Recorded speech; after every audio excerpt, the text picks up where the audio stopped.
Ici Sud Radio. Les Français parlent au français. Je n'aime pas la blanquette de veau. Je n'aime pas la blanquette de veau. Sud Radio Berkov dans tous ses états.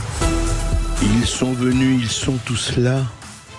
Quand ils ont entendu ce bruit, elle va être dissoute, l'Assemblée. Eh oui, ils sont repartis en campagne. On va en parler tout de suite. Sud Radio Berkov dans tous ses états. Les perles du jour. Écrit Alain Souchon, oui, j'ai 10 ans.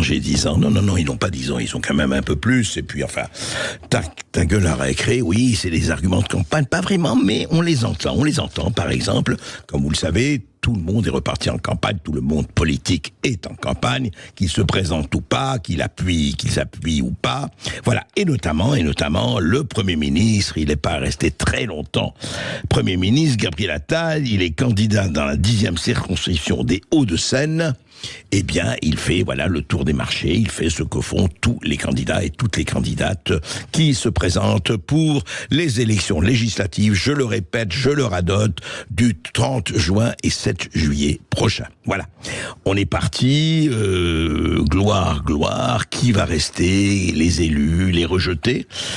Et qu'est-ce qui se passe ? Eh bien, on entend évidemment ce qu'on appelle des paroles de campagne dans un paysage de campagne. Donc, écoutez ce qui s'est passé au Perreux-sur-Marne lundi, en Val-de-Marne, avec effectivement Gabriel Attal qui venait soutenir le député Renaissance sortant Mathieu Lefebvre. Parce que vous êtes bien. Mais il faudra dire au président de ferme sa gueule. Voilà, c'est tout. Vous avez compris ? Ouais. Vous savez, là c'est une élection. Là c'est une élection législative. On vote pour le Premier ministre.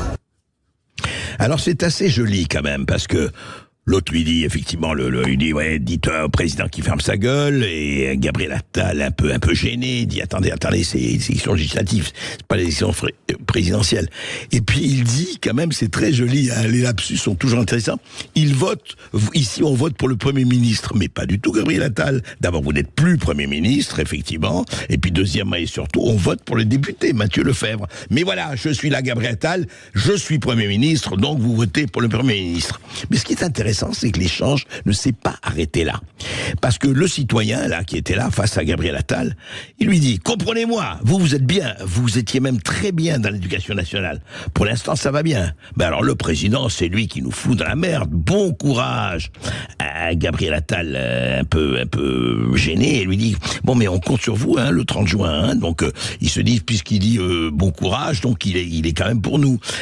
Et le citoyen, le Marnais, lui, de Val-de-Marnais, lui dit, oui, c'est à vous que je dis, bon courage. Donc, vous voyez, il y a des gens qui, ils en veulent plus de Macron, ils le rejettent, mais ils ne rejettent pas Gabriel Attal. Donc, tout est ouvert. C'est très, très, très intéressant, voilà.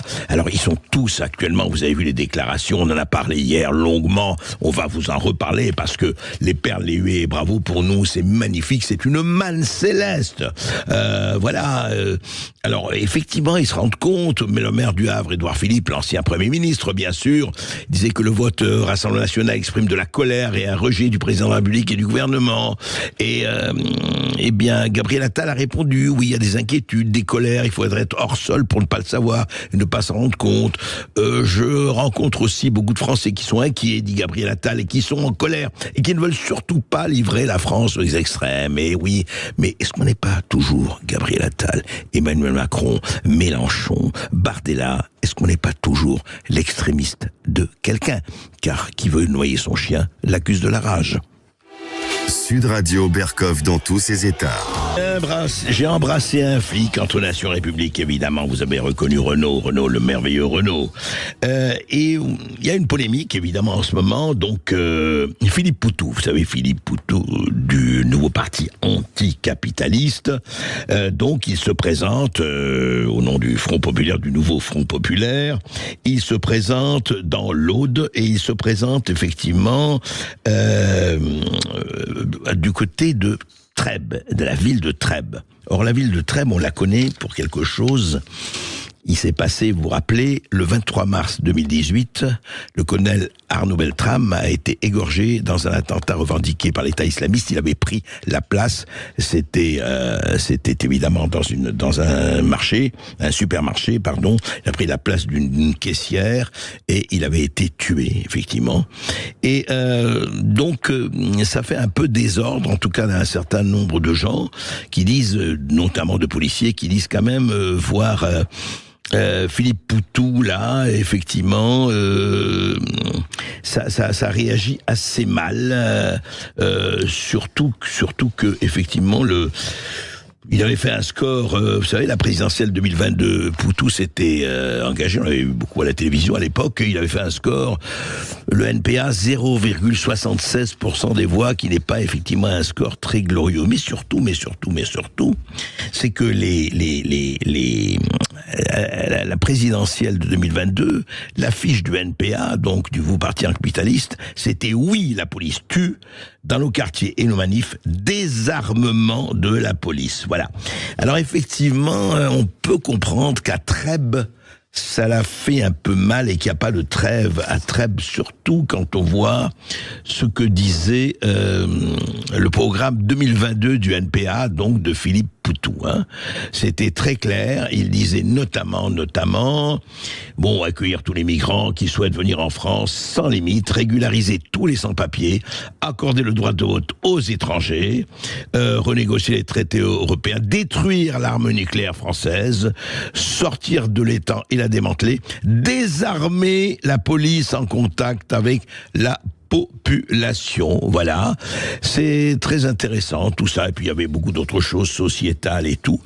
Donc effectivement, voilà, Philippe Poutou qui a tout à fait le droit de se présenter, tout le monde a le droit de se présenter là où il faut, mais effectivement, peut-être la ville de Trèbes, elle est un peu symbolique, et peut-être que ça passe, en tout cas, pas très bien aux yeux d'un certain nombre de gens. On peut les comprendre ou pas, vous nous le direz. Sud Radio Berkov dans tous ses états. Elle aussi, elle est repartie. Elle ne sera plus là, effectivement. Présidente de l'Assemblée nationale, Yael Braun-Pivet. Vous voyez, on aimait bien, effectivement, quand elle rappelait les députés à l'ordre, etc. Et alors, il y a eu un moment aussi magnifique, de temps en temps, c'est pour ça que nous aimons les campagnes électorales, qu'elles soient présidentielles, législatives ou sénatoriales ou autres, parce que c'est l'occasion, effectivement, tout le monde parle, tout le monde salive, tout le monde se donne, et il y a encore une fois des perles, et vous savez que nous aimons les perles de culture, et nous savons que vous aussi. Et là, Yael Braun-Pivet était sur Europe 1, et elle répond ceci, écoutez un petit échange avec Pierre de Villeneuve. Très honnêtement, la faillite, elle est déjà là. C'est une blague? Non. 3100 milliards de dettes. Vous êtes sérieux quand vous dites ça? 3100 milliards de dettes. Alors, nous sommes une majorité du sérieux budgétaire. Nous sommes une majorité qui a permis à la France de se redresser sur le plan économique. Nous avons recréé 2 millions d'emplois. Nous sommes en train de réindustrialiser la France. Magnifique. Nous sommes le sérieux budgétaire. Nous avons créé 2 millions d'emplois. C'est certain, nous avons, voilà, mais de quoi, vous parlez de la dette? Mais c'est quoi la dette? Mais c'est une blague. C'est magnifique parce qu'on sent là qu'on est les uns sur la planète Mars, les autres sur Saturne. C'est vraiment intéressant. C'est-à-dire, on a 3100 milliards de dettes, donc plus de 3 trillions d'euros de dettes. Ah oui, mais on a créé des trucs, vous avez quel argent? Et vous remboursez comment? 70 milliards par an pour uniquement payer les intérêts de la dette. 70 milliards pour uniquement les intérêts, hein. C'est intéressant.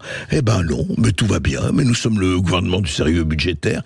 C'est formidable. Là, c'est même plus qu'un dialogue de sourds, là, c'est intéressant. C'est un sketch. Ça pourrait être un sketch de Molière, c'est vrai, les impromptus de Versailles, c'est même pas du Feydeau, enfin du Feydeau, on a envie d'en rire. Là, franchement, quand on voit les chiffres, on a plutôt envie de pleurer. Voilà, et ça s'appelle un responsable ou une responsable politique aujourd'hui. On va marquer une courte pause sur Sud Radio. On revient tout de suite après les infos de 13h pour le face-à-face où André Berkoff recevra le réalisateur Laurent Firod. Et puis vous aurez la parole évidemment comme tous les jours sur Sud Radio. 0826 300 300 pour intervenir, pour réagir, pour poser toutes vos questions. Nous sommes ensemble jusqu'à 14h. À tout de suite sur Sud Radio. Sud Radio. Sud Radio. Parlons vrai. Parlons vrai. Sud Radio. Parlons vrai.